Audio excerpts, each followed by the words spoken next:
parece que pueda tener su origen en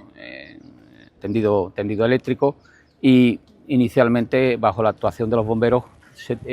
inicial, por ser un incendio de cuneta, pues lo que termina es avanzando muy rápido, un viento muy importante, y todo eso a una velocidad extraordinaria.